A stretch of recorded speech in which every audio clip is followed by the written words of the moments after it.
ओम शांति। 9 जनवरी 2025 के ईश्वरीय महावाक्य। पहले एक नज़र मुरली के मुख्य पॉइंट पर। बाबा ने कहा, देह अभिमान में आकर पाठ बजाते हैं तो स्वधर्म को भूल जाते हैं। अब बाप आकर आत्म अभिमानी बनाते हैं, क्योंकि आत्मा ही कहती है कि हम पावन बने। बच्चे, तुम ही पूज्य देवता थे।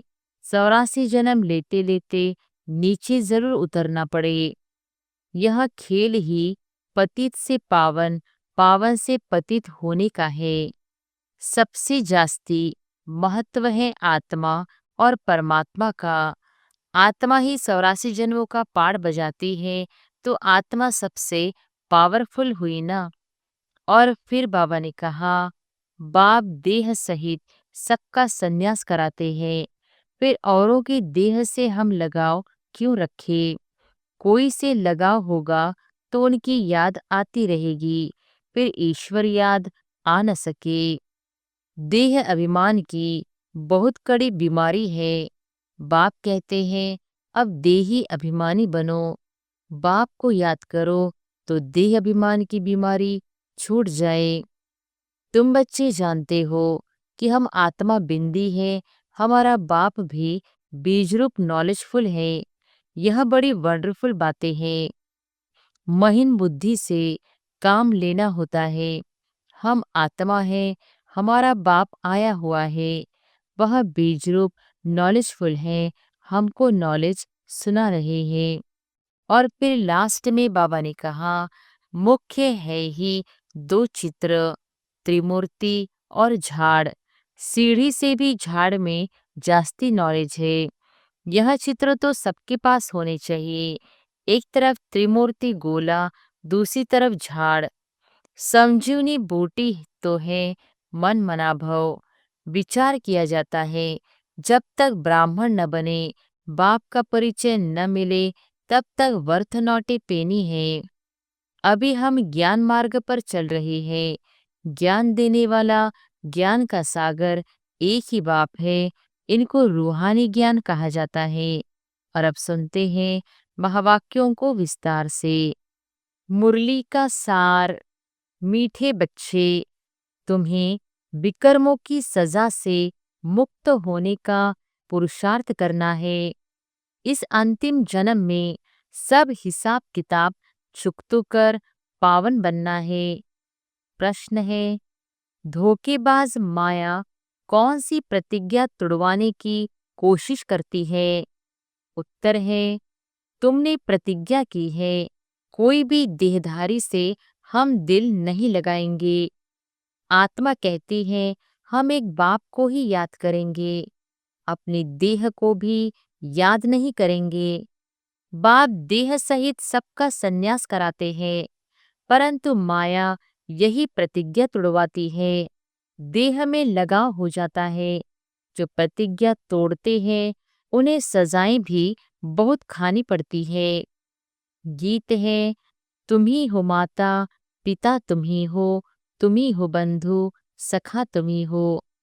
ओम शांति। ऊंचते ऊंच भगवान की महिमा भी की है और फिर ग्लानि भी की है। अब ऊंचते ऊंच बाप खुद आकर परिचय देते हैं। और फिर जब रावण राज्य शुरू होता है तो अपनी ऊंचाई दिखाते हैं। भक्ति मार्ग में भक्ति का ही राज्य है, इसलिए कहा जाता है रावण राज्य। वह राम राज्य, यह रावण राज्य। राम और रावण की ही भेंट की जाती है। बाकी वह राम तो त्रेता का राजा हुआ, उनके लिए नहीं कहा जाता। रावण है आधा कल्प का राजा। ऐसे नहीं कि राम आधा कल्प का राजा है, नहीं, यह डिटेल में समझने की बातें हैं। बाकी वह तो बिल्कुल सहज बात है समझने की। हम सब भाई भाई है। हम सबका वह बाप एक निराकार है। बाप को मालूम है इस समय हमारे सब बच्चे रावण की जेल में हैं। कामचिता पर बैठ सब काले हो गए हैं। यह बाप जानते हैं, आत्मा में ही सारी नॉलेज है ना। इसमें भी सबसे जास्ती महत्व देना होता है आत्मा और परमात्मा को जानने का। छोटी सी आत्मा में कितना पाठ नूंदा हुआ है जो बजाती रहती है। देह अभिमान में आकर पाठ बजाते हैं तो स्वधर्म को भूल जाते हैं। अब बाप आकर आत्म अभिमानी बनाते हैं, क्योंकि आत्मा ही कहती है कि हम पावन बने। तो बाप कहते हैं, माँ में कम याद करो। आत्मा पुकारती है, हे परम पिता, हे पतित पावन, हम आत्माएं पतित बन गए हैं, आकर हमें पावन बनाओ। संस्कार तो सब आत्मा में है ना। आत्मा साफ कहती है, हम पतित बने हैं। पतित उनको कहा जाता है जो विकार में जाते हैं। पतित मनुष्य पावन निर्विकारी देवताओं के आगे जाकर मंदिर में उनकी महिमा गाते हैं। बाप समझाते हैं, बच्चे तुम ही पूज्य देवता थे। 84 जन्म लेते लेते नीचे जरूर उतरना पड़े। यह खेल ही पतित से पावन, पावन से पतित होने का है। सारा ज्ञान बाप आकर इशारे में समझाते हैं। अभी सबका अंतिम जन्म है, सबको हिसाब किताब चुकतू कर जाना है। बाबा साक्षात्कार कराते हैं, पतित को अपने विकर्मों का दंड जरूर भोगना पड़ता है। पिछाड़ी का कोई जन्म देकर ही सजा देंगे। मनुष्य तन में ही सजा खाएंगे, इसलिए शरीर जरूर धारण करना पड़ता है। आत्मा फील करती है, हम सजा भोग रहे हैं, जैसे काशी कलवट खाने समय दंड भोगते हैं। किए हुए पापों का साक्षात्कार होता है। तब तो कहते हैं, क्षमा करो भगवान, हम फिर ऐसा नहीं करेंगे। यह सब साक्षात्कार में ही क्षमा मांगते हैं, फील करते हैं, दुख भोगते हैं। सबसे जास्ती महत्व है आत्मा और परमात्मा का। आत्मा ही 84 जन्मों का पाठ बजाती है, तो आत्मा सबसे पावरफुल हुई ना। सारे ड्रामा में महत्व है आत्मा और परमात्मा का, जिसको और कोई भी नहीं जानते। एक भी मनुष्य नहीं जानता कि आत्मा क्या, परमात्मा क्या है। ड्रामा अनुसार यह भी होना है। तुम बच्चों को भी ज्ञान है कि यह कोई नई बात नहीं, कल्प पहले भी यह चला था। कहते भी हैं ज्ञान, भक्ति, वैराग्य, परंतु अर्थ नहीं समझते हैं।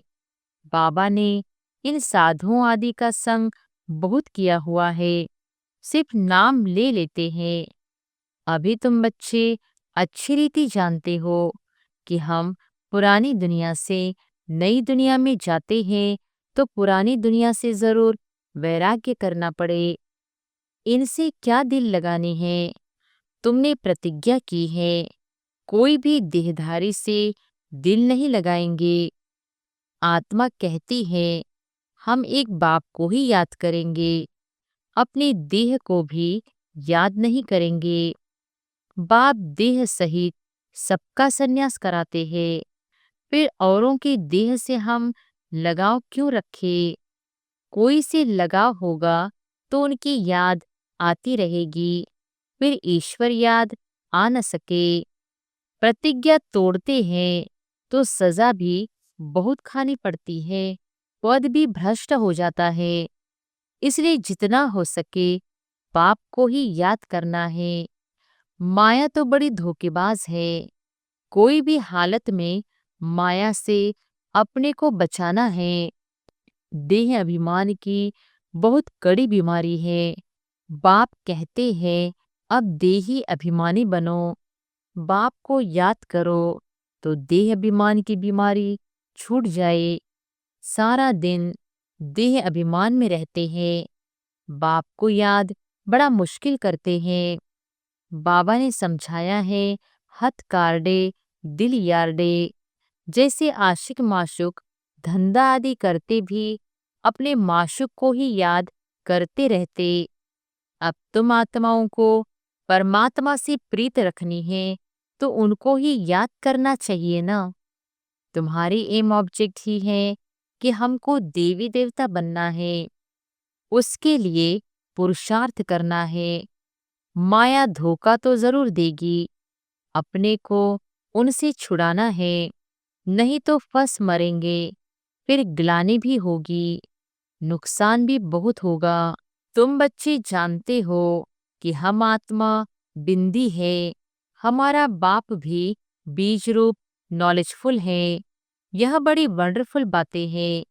आत्मा क्या है, उसमें कैसे अविनाशी पार भरा हुआ है, इन गुह्य बातों को अच्छे अच्छे बच्चे भी पूरी तरह नहीं समझते हैं। अपने को यथार्थ रीति आत्मा समझे और बाप को भी बिंदी मिसल समझ याद करे। वह ज्ञान का सागर है, बीजरूप है। ऐसा समझ बड़ा मुश्किल याद करते हैं, मोटे ख्यालात से नहीं। इसलिए महीन बुद्धि से काम लेना होता है। हम आत्मा है, हमारा बाप आया हुआ है, वह बीज रूप नॉलेजफुल है, हमको नॉलेज सुना रहे हैं। धारणा भी मुझे छोटी सी आत्मा में होती है। ऐसे बहुत है जो मोटी रीति सिर्फ कह देते हैं आत्मा और परमात्मा, लेकिन यथार्थ रीति बुद्धि में आता नहीं है। ना से तो मोटी रीति याद करना भी ठीक है, परंतु वह यथार्थ याद जास्ती फलदायक है। वह इतना ऊंच पद पा नहीं सकेंगे, इसमें बड़ी मेहनत है। मैं आत्मा छोटी सी बिंदु हूँ, बाबा भी इतनी छोटी सी बिंदु है, उनमें सारा ज्ञान है। यह भी यहाँ तुम बैठे हो तो कुछ बुद्धि में आता है, लेकिन चलते फिरते वह चिंतन रहे सो नहीं भूल जाते हैं। सारा दिन वही चिंतन रहे, यह है सच्ची सच्ची याद। कोई सच बताते नहीं है कि हम कैसे याद करते हैं। चार्ट भले भेजते हैं, परंतु यह नहीं लिखते कि ऐसे अपने को बिंदी समझ और बाप को भी बिंदी समझ याद करता हूँ। सच्चाई से पूरा लिखते नहीं है। भला बहुत अच्छी अच्छी मुरली चलाते हैं, परंतु योग बहुत कम है, देह अभिमान बहुत है। इस गुप्त बात को पूरा समझते नहीं, सिमरन नहीं करते हैं। याद से ही पावन बनना है, पहले तो कर्मातीत अवस्था चाहिए ना, वही ऊंच पद पा सकेंगे। बाकी मुरली बजाने वाले तो ढेर है, लेकिन बाबा जानते हैं योग में रह नहीं सकते। विश्व का मालिक बनना कोई मासी का घर थोड़ी है। वह अल्पकाल के मर्तबे पाने के लिए भी कितना पढ़ते हैं। सोर्स ऑफ इनकम अब हुई है, आगे थोड़े ही बैरिस्टर आदि इतना कमाते थे, अभी कितनी कमाई हो गई है। बच्चों को अपने कल्याण के लिए एक तो अपने को आत्मा समझ यथार्थ रीति बाप को याद करना है और त्रिमूर्ति शिव का परिचय औरों को भी देना है। सिर्फ शिव कहने से समझेंगे नहीं, त्रिमूर्ति तो जरूर चाहिए। मुख्य है ही दो चित्र, त्रिमूर्ति और झाड़। सीढ़ी से भी झाड़ में जास्ती नॉलेज है। यह चित्र तो सबके पास होने चाहिए। एक तरफ त्रिमूर्ति गोला, दूसरी तरफ झाड़। यह पांडव सेना का फ्लैग झंडा होना चाहिए। ड्रामा और झाड़ की नॉलेज भी बाप देते हैं। लक्ष्मी नारायण विष्णु आदि कौन है, यह कोई समझते नहीं। महालक्ष्मी की पूजा करते हैं, समझते हैं लक्ष्मी आएगी। अब लक्ष्मी को धन कहाँ से आएगा? 4 भुजा वाले, 8 भुजा वाले कितने चित्र बना दिए हैं। समझते कुछ भी नहीं। 8-10 भुजा वाला कोई मनुष्य तो होता नहीं। जिसको जो आया सो बनाया, बस चल पड़ा। कोई ने मत दी कि हनुमान की पूजा करो, बस चल पड़ा। दिखाते हैं संजीवनी बूटी ले आया, उसका भी अर्थ तुम बच्चे समझते हो। संजीवनी बूटी तो है मनमना भव। विचार किया जाता है जब तक ब्राह्मण न बने, बाप का परिचय न मिले, तब तक वर्थ नॉट ए पेनी है। मर्तबे का मनुष्यों को कितना अभिमान है, उन्हों को तो समझाने में बड़ी मुश्किलात है। राजा स्थापन करने में कितनी मेहनत लगती है। वह है बाहुबल, यह है योग बल। यह बातें शास्त्रों में तो है नहीं। वास्तव में तुम कोई शास्त्र आदि रेफर नहीं कर सकते हो। अगर तुमको कहते हैं तुम शास्त्रों को मानते हो, बोलो हाँ, यह तो सब भक्ति मार्ग के हैं। अभी हम ज्ञान मार्ग पर चल रहे हैं। ज्ञान देने वाला, ज्ञान का सागर एक ही बाप है। इनको रूहानी ज्ञान कहा जाता है। रूह बैठ रूहों को ज्ञान देते हैं। वह मनुष्य मनुष्य को देते हैं। मनुष्य कभी स्पिरिचुअल नॉलेज दे न सके। ज्ञान का सागर, पतित पावन, लिबरेटर, सद्गति दाता एक ही बाप है। बाप समझाते रहते हैं, यह करो। अब देखे शिव जयंती पर कितना धमचक्र मचाते हैं। ट्रांसलाइट के चित्र छोटे भी हो जो सबको मिल जाए। तुम्हारी तो है बिल्कुल नई बात, कोई समझ न सके। खूब अखबारों में डालना चाहिए, आवाज करना चाहिए। सेंटर्स खोलने वाले भी ऐसे चाहिए। अभी तुम बच्चों को ही इतना नशा नहीं चढ़ा हुआ है। नंबरवार पुरुषार्थ अनुसार समझाते हैं। इतने ढेर ब्रह्मा कुमार कुमारियां हैं। अच्छा, ब्रह्मा का नाम निकाल, कोई का भी नाम डालो। राधे कृष्ण का नाम डालो। अच्छा, फिर ब्रह्मा कुमार कुमारियां कहाँ से आएंगे? कोई तो ब्रह्मा चाहिए ना, जो मुखवंशावली बीके हो। बच्चे आगे चलकर बहुत समझेंगे। खर्चा तो करना ही पड़ता है। चित्र तो बड़े क्लियर है। लक्ष्मी नारायण का चित्र बहुत अच्छा है। अच्छा, मीठे मीठे, सिकिलधे, सर्विसेबल, आज्ञाकारी, फरमान बरदार, नंबरवार पुरुषार्थ अनुसार बच्चों प्रति मात पिता बाप दादा का याद प्यार और गुड मॉर्निंग।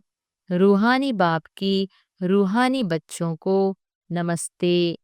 धारणा के लिए मुख्य सार, पहली पॉइंट, कर्मातीत बनने के लिए बाप को महीन बुद्धि से पहचान कर यथार्थ याद करना है। पढ़ाई के साथ साथ योग पर पूरा अटेंशन देना है। दूसरी पॉइंट, स्वयं को माया के धोखे से बचाना है। कोई की भी देह में लगाव नहीं रखना है। सच्ची प्रीत एक बाप से रखनी है। देह अभिमान में नहीं आना है। वरदान है, ब्रह्म मुहूर्त के समय वरदान लेने और दान देने वाले बाप समान वरदानी महादानी भव। ब्रह्म मुहूर्त के समय वरदान लेने और दान देने वाले बाप समान वरदानी महादानी भव। ब्रह्म मुहूर्त के समय विशेष ब्रह्मलोक निवासी बाप ज्ञान सूर्य की लाइट और माइट की किरणें बच्चों को वरदान रूप में देते हैं।